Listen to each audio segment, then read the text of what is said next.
नमस्कार, मेरा नाम कृणाल ठाकुर है और आज के इस वीडियो में हम इकोनॉमिक ग्रोथ और इकोनॉमिक डेवलपमेंट के कुछ कॉन्सेप्ट्स को समझेंगे। तो सबसे पहले देखते हैं कि इकोनॉमिक ग्रोथ किसे कहते हैं।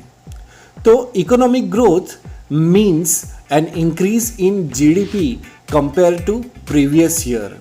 इसका मतलब ये है कि पिछले साल के कंपैरिजन में इस साल में नेशनल इनकम कितनी बड़ी है, इसको हम देखेंगे। अब समझते हैं कि slowing down of economic growth किसे कहते हैं। सो इट मीन्स कि जब rate of increase in GDP कम हो जाता है तो उसे हम slowing down of economic growth कहते हैं। इसका मतलब है कि लास्ट ईयर इकोनॉमिक ग्रोथ 6% था और इस साल इकोनॉमिक ग्रोथ 5% है, तो इसका मतलब है लास्ट ईयर के कंपैरिजन में इस साल इकोनॉमिक ग्रोथ कम हुआ है। इसे slowing down of economic growth कहते हैं। तो ये जो कैलकुलेशन है नेशनल इनकम का, वो ईयरली भी होता है, वो हाफ ईयरली भी होता है और वो क्वार्टरली भी होता है। तो अब हम समझते हैं कि what is quarter in a financial year. तो सबसे पहले फाइनेंशियल ईयर क्या होता है। तो इंडिया में financial year is 1 April to 31 March of next calendar year is financial year. तो एक ईयर में 12 महीने होते हैं और 12 महीने को अगर हम चौथे भाग से डिवाइड करें, क्वार्टर मतलब चौथा भाग, चौथे भाग से डिवाइड करें तो हमें एक भाग में 3 महीने मिलते हैं। और ऐसे करके हम देखें तो हमारे सामने 4 भाग आते हैं। तो एक भाग में 3 महीने, वैसे 4 भाग। तो फर्स्ट क्वार्टर जो होता है उसमें 3 महीने होते हैं, वैसे ही सेकंड क्वार्टर में 3 महीने होते हैं, थर्ड क्वार्टर में 3 महीने और चौथे क्वार्टर में भी 3 महीने होते हैं। तो फर्स्ट क्वार्टर जो है फाइनेंशियल ईयर का वो शुरू होता है 1 April to 30 June. Second quarter चालू होता है 1 जुलाई से और वो कंप्लीट होता है 30 सितंबर। थर्ड क्वार्टर शुरू होता है 1 अक्टूबर से 31 दिसंबर तक और चौथा क्वार्टर शुरू होता है 1 जनवरी से एंड मतलब कंप्लीट होता है 31 मार्च को। So at the end of the financial year, that is at 31 March, annual financial statements are produced. अब इसी कॉन्सेप्ट को हम इकोनॉमिक ग्रोथ के फेनोमेना के कॉन्टेक्स्ट में देखते हैं। तो सबसे पहले जैसा हमने देखा कि अगर इकोनॉमिक ग्रोथ स्लो डाउन होता है और इकोनॉमी में टोटल प्रोडक्शन, टोटल आउटपुट भी डिक्रीज होता है तो उस फेनोमेना को कॉन्ट्रैक्शन कहते हैं। अब यही कॉन्ट्रैक्शन जब 2 क्वार्टर तक कंटिन्यू रहता है तो इस फेनोमेना को रिसेशन कहा जाता है। फॉर एग्जाम्पल 2008 और 2009 में अमेरिका में सब प्राइम क्राइसिस आई थी जिसमें लेहमैन ब्रदर्स नाम के फाइनेंशियल इंस्टीट्यूशन का कोलैप्स हो गया था। तो ये एक रिसेशन का फेनोमेना था। अगर यही रिसेशन मल्टीपल क्वार्टर्स तक कंटिन्यू रहता है तो उसे डिप्रेशन बोला जाता है। जैसे कि 1929 में अमेरिका में जो रिसेशन आया था, जो ग्रेट रिसेशन आया था, वो डिप्रेशन का एग्जाम्पल है। ये ग्रेट रिसेशन अमेरिका में 5 साल तक रहा था। अब हम इकोनॉमिक ग्रोथ को सोसाइटी के साथ इंटरलिंक करते हैं, अर्थात अब हम मनी मल्टीप्लायर इफेक्ट को समझते हैं। तो जैसा कि इकोनॉमिक ग्रोथ होता है, इसका मतलब है टोटल आउटपुट बढ़ता है, टोटल प्रोडक्शन बढ़ता है। जब टोटल प्रोडक्शन बढ़ेगा तो लोगों को जॉब मिलेगी, तो लोग जॉब करेंगे और लोगों की इनकम बढ़ेगी।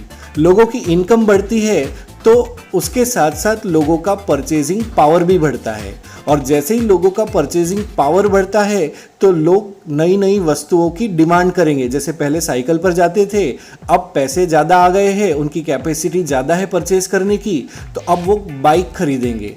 बाइक जो खरीदेंगे उसके थोड़े समय के बाद परचेजिंग पावर बढ़ेगा तो वो कार खरीदेंगे। तो उनकी जो डिमांड है गुड्स एंड सर्विसेज की वो बढ़ेगी और जब गुड्स एंड सर्विसेज की डिमांड बढ़ेगी तो उसके बदले में फिर इंक्रीज इन प्रोडक्शन होगा और जब इंक्रीज इन प्रोडक्शन होगा तो उसे हम कहते हैं इंक्रीज इन आउटपुट, मतलब नेशनल इनकम में इंक्रीज हुआ। अब जब नेशनल इनकम बढ़ती है तो लोगों की इनकम बढ़ती है और जब लोगों की इनकम बढ़ती है तो इसका मतलब है कि लोगों की सेविंग भी बढ़ेगी और जब लोगों की सेविंग बढ़ेगी तो लोग इन्वेस्टमेंट भी ज़्यादा करेंगे। तो फाइनेंशियल इंस्टीट्यूशंस में इन्वेस्टमेंट भी बढ़ेगा, और जब इन्वेस्टमेंट बढ़ता है तो वही इन्वेस्टमेंट जाता है प्रोडक्शन को इंक्रीज करने में, तो टोटल आउटपुट बढ़ेगा और उसके साथ साथ हम देखते हैं कि इनकम फिर से बढ़ने लगी। तो ये एक इनकम का एक चक्र बन जाता है और यही होता है हमारा money multiplier effect with economic growth. इसका हम ये भी अर्थ निकाल सकते हैं कि जब इकोनॉमी में ग्रोथ बढ़ता है तो इकोनॉमी में वेलबींग भी बढ़ता है, जॉब्स बढ़ती है, लोगों की इनकम बढ़ती है और साथ साथ ओवरऑल वेल्थ ऑफ इकोनॉमी भी इंक्रीज होती है। And for this reason every economy would like to increase its overall economic growth, but लेकिन अगर जीडीपी स्लो डाउन होता है जैसा पहले देखा, या इकोनॉमिक ग्रोथ डिक्रीज होता है, तो उसके बदले में सब रिवर्स हो जाएगा। जैसे इनकम रिड्यूस हो जाएगी, और इनकम रिड्यूस होगा तो परचेजिंग पावर लोगों का रिड्यूस हो जाएगा, और अगर परचेजिंग पावर रिड्यूस हुआ तो डिमांड लोगों की रिड्यूस हो जाएगी, और अगर वस्तु और सेवाओं की डिमांड रिड्यूस हुई तो उसके कारण बिजनेस प्रोडक्शन रिड्यूस हो जाएगा, और जब बिजनेस में प्रोडक्शन कम हो रहा है तो इसका मतलब है एम्प्लॉयमेंट में भी रिडक्शन आएगा, और जब एम्प्लॉयमेंट में रिडक्शन आएगा तो फिर से लोगों को काम नहीं मिलेगा और लोगों की इनकम रिड्यूस होगी, और ऐसा करते करते इकोनॉमी के ऊपर के सोसाइटी के ऊपर एक नेगेटिव इम्पैक्ट हो सकता है। हेंस ऐसे मामलों में गवर्नमेंट का इंटरवेंशन जरूरी है ताकि वो इकोनॉमिक ग्रोथ के चक्र को एक पॉजिटिव दिशा में बनाए रखे। बहुत सारे स्कॉलर ऐसा बिलीव करते हैं कि भारत में 1991 के रिफॉर्म से पहले भारत एक लो ग्रोथ साइकिल में फंसा हुआ था। इसका मतलब है कि भारत में ग्रोथ रेट कम था और उसके कारण लोगों की इनकम कम होती थी, तो लोगों की सेविंग कम होती थी, और सेविंग कम होने के कारण लो इन्वेस्टमेंट रहता था, और इन्वेस्टमेंट कम है तो बिजनेस में प्रोडक्शन भी कम होता था और नेशनल इनकम कम आती थी, और इसे ही हम कहते हैं कि लो ग्रोथ साइकिल भारत में चल रहा था। और इसी समय दरमियान प्रोफेसर राज कृष्णा ने एक टर्म दिया था, एक शब्द दिया था जिसे कहते हैं the Hindu rate of growth. तो प्रोफेसर राज कृष्णा ने यह समझाया था कि भारत में ग्रोथ करने की एबिलिटी सिर्फ 3.5% ही है। इसका मतलब है कि we have inability of an economy to grow beyond 3.5%। मतलब कि जिस तरीके से एक हिंदू फैमिली अपने ट्रेडिशन में बंधी रहती है, उसके बाहर नहीं सोच सकती ताकि लिबरल ना हो पाए, तो उसी तरीके से भारत की इकोनॉमी भी इतना ही सोचती है कि 3.5% से ऊपर हम ग्रोथ कर ही नहीं सकते। और इसका मतलब है कि ग्रोथ रेट कम है, प्रोडक्शन कम हो रहा है, लेकिन बदले में पॉपुलेशन बढ़ रहा था, और पॉपुलेशन बढ़ने की वजह से और इनकम कम होने की वजह से पॉवर्टी बढ़ रही थी, गरीबी बढ़ रही थी, बेरोजगारी बढ़ रही थी, और उसके कारण ही एक सेक्शन तो अमीर बन रहा था लेकिन दूसरा सेक्शन जो था वो गरीबी में और ज़्यादा फंस रहा था। इसके बाद 1991 के इकोनॉमिक रिफॉर्म के बाद ये देखा जाता है कि भारत में ग्रोथ तो हुआ, भारत में ग्रोथ के परसेंटेज तो बढ़े, लेकिन ये जो बेनिफिट है ग्रोथ का वो सभी सेक्शन ऑफ सोसाइटी को नहीं मिला। इसका मतलब है it is growth without equity. Growth तो है लेकिन distribution of profit sub section of society में नहीं है। तो आज भी भारत में एक ड्यूअल इकोनॉमी का फेनोमिना देखा जाता है। तो यहाँ पर हम समझते हैं कि ड्यूअल इकोनॉमी किसे कहते हैं। तो साधारण तौर पे हम देखते हैं कि इकोनॉमी दो प्रकार की होती है, एक तो एडवांस इकोनॉमी और दूसरी बैकवर्ड इकोनॉमी। एडवांस इकोनॉमी में क्या होता है कि इकोनॉमिक ग्रोथ का फेनोमिना परफेक्ट हो रहा है, कि मतलब वहाँ पे लोग तरक्की कर रहे हैं, ग्रोथ बढ़ रहा है, नेशनल इनकम बढ़ रहा है, टेक्नोलॉजी का डेवलपमेंट हो रहा है और मशीनें चल रही है और लोग चांद पे पहुंच रहे हैं और स्टैंडर्ड ऑफ लाइफ एकदम बहुत अच्छा है। लेकिन बैकवर्ड इकोनॉमी में क्या होता है कि आज भी वहाँ पे ज़्यादातर एम्प्लॉयमेंट एग्रीकल्चर ही देता है, और एग्रीकल्चर भी बैकवर्ड है। वहाँ पे गरीबी की समस्या है, वहाँ पे बेरोजगारी की समस्या है, वहाँ पे समस्याओं का भंडार है।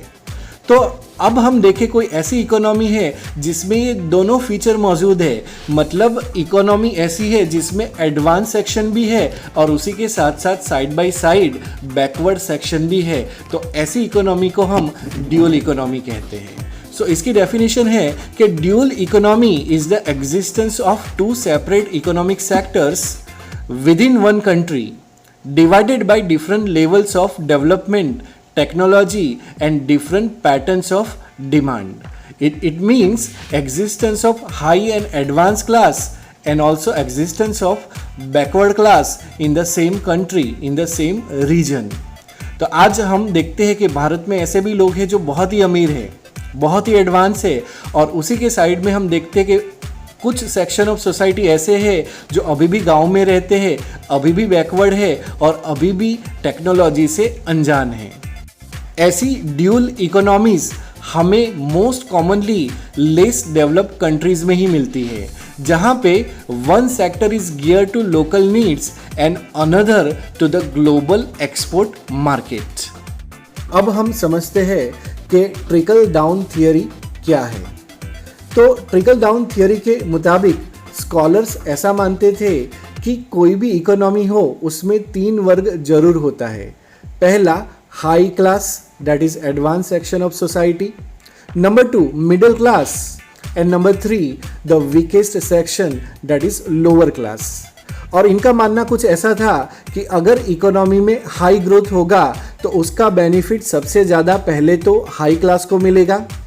हाई क्लास को जब बेनिफिट मिलेगा तो वो परकोलेट होकर मिडिल क्लास के पास जाएगा और मिडिल क्लास से वो बेनिफिट परकोलेट होकर लोअर क्लास के पास जाएगा और इकोनॉमी में सारी समस्याएं दूर हो जाएगी। कुछ ऐसा मानना था, लेकिन रियलिटी में कुछ डिफरेंट ही हुआ। रियलिटी में अमीर क्लास और अमीर बनता गया और थोड़े बहुत बेनिफिट मिडिल क्लास को मिले, लेकिन जो गरीब वर्ग था, जो पुअर क्लास था, वो और ज़्यादा गरीब बना या फिर उनको उतने बेनिफिट नहीं मिल पाए। This would lead us to another concept of development कि how are growth and development different from each other. अब इसको एग्जामिन करते हैं।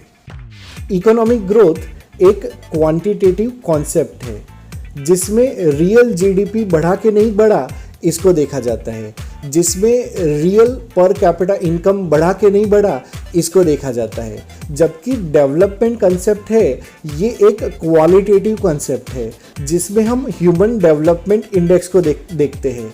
इसका मतलब है कि एक ह्यूमन की क्वालिटी को बढ़ने के लिए क्या क्या चीज़ बेटरमेंट हुई है, जैसे एजुकेशन का लेवल बढ़ा है कि नहीं बढ़ा ये देखा जाता है। इसमें देखा जाता है कि सामान्य जनता है उसको मेडिकल फैसिलिटी मिल रही है कि नहीं मिल रही है ये देखा जाता है। जो मृत्यु दर है, जो इन्फेंट मोर्टालिटी रेट है, तो उसमें इम्प्रूवमेंट हुआ है कि नहीं हुआ है इसको देखा जाता है। जो ग्रॉस एनरोलमेंट रेशियो है, जो एडमिशन लेते हैं स्कूल में, तो वो इम्प्रूव हुआ है कि नहीं हुआ है इसको देखा जाता है। तो हम अगर जाने कि इकोनॉमिक ग्रोथ क्या है, तो इकोनॉमिक ग्रोथ में हम बोल सकते हैं कि ये जो भी जीडीपी के कंपोनेंट्स है उसको देखता है कि प्रोडक्शन में इम्प्रूवमेंट हुआ या कंजम्पशन में इम्प्रूवमेंट हुआ या गवर्नमेंट स्पेंडिंग में इम्प्रूवमेंट हुआ या इन्वेस्टमेंट या नेट एक्सपोर्ट में इम्प्रूवमेंट हुआ कि नहीं हुआ, ये इकोनॉमिक ग्रोथ में देखा जाता है। जबकि development relate to the growth of human capital indexes, decrease in inequality figures के जो भी असमानता है उसमें मतलब डिक्रीज हुआ कि नहीं हुआ, या structural changes that improve the general population's quality of life, ये देखा जाता है डेवलपमेंट के अंदर। The concept of economic growth is more relevant to developed country, मतलब विकसित कंट्री के लिए ये इकोनॉमिक ग्रोथ का कॉन्सेप्ट ज़्यादा रेलेवेंट है।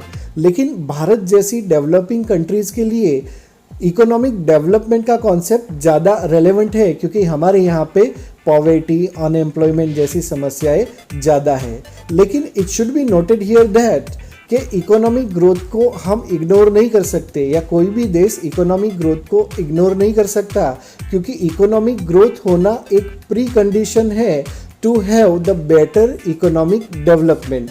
अगर आप पैसे ही नहीं कमाओगे तो फिर आप मेडिकल फैसिलिटी अच्छी नहीं ले सकते, या एजुकेशनल फैसिलिटी या टेक्नोलॉजिकल एडवांसमेंट इसको एक्चुअलाइज नहीं कर सकते।